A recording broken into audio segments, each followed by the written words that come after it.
اليوم انطلاق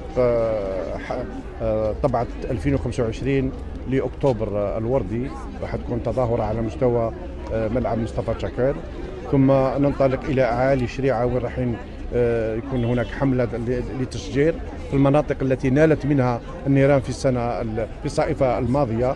وبعدها راح يكون يعني يوم تحسيسي على مستوى الشريعة وتوجيه للنساء يعني على مستوى المنطقة لإجراء فحص الماموغرافيا. مديرية الصحة والسكان لولاية البليدة أين انخرطت معنا كل المؤسسات العمومية للصحة الجوارية للولاية، وين راح تكون يعني قوافل طبية تجوب المناطق النائية.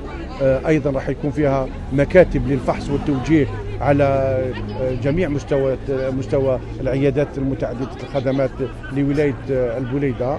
كذلك ستنطلق غدا أبواب مفتوحة على مستوى المركز التجاري توب شوب، وهذا باه نبعثوا النساء من 40 سنة الفوق باش يجروا فحص الماموغرافيا بتسعيرة خاصة.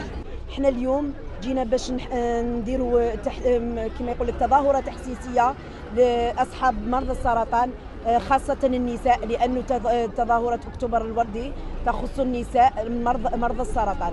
احنا ماذا بينا اليوم كي درنا هذه التظاهرة من أجل توعية هذو النساء، هذو كاينين خياتنا، كاين أمهاتنا، كاين زوجة أخواتنا. احنا نقول لهم ماذا بينا يكون الحضور حضور كبير من أجل توعية من مخاطر هذا المرض الذي يفتك بالمرأة الجزائرية. تكون كاينة عملية تحسيسية ان ديبيستاج بور au profit les citoyens تاع لا كومين دو بليده لا كومين دو شريعه باردون، وقمنا بعمليه تشجير رمزيه هكذا اللي شاركوا فيها كل عمال الصحه مع جمعيات اخرى ومع جمعيه الفطر. نرحبوا بالإخوة الحضور اللي راهم مشاركين معنا في هذه التظاهرة، وكذلك جمعية الفجر المنظمة لهذه التظاهرة. دأبت بلدية شريعة على استقبال مختلف هذه التظاهرات، خاصة ومرافقة مختلف الجمعيات في أكتوبر الوردي الذي يصادف سنة 2025. هذه يعني رانا في اليوم الأول مرافقة مع جمعية الفجر ببلدية شريعة. مرحبا بمختلف الجمعيات، بلدية شريعة بلدية مضيافة، ومرحبا بكم.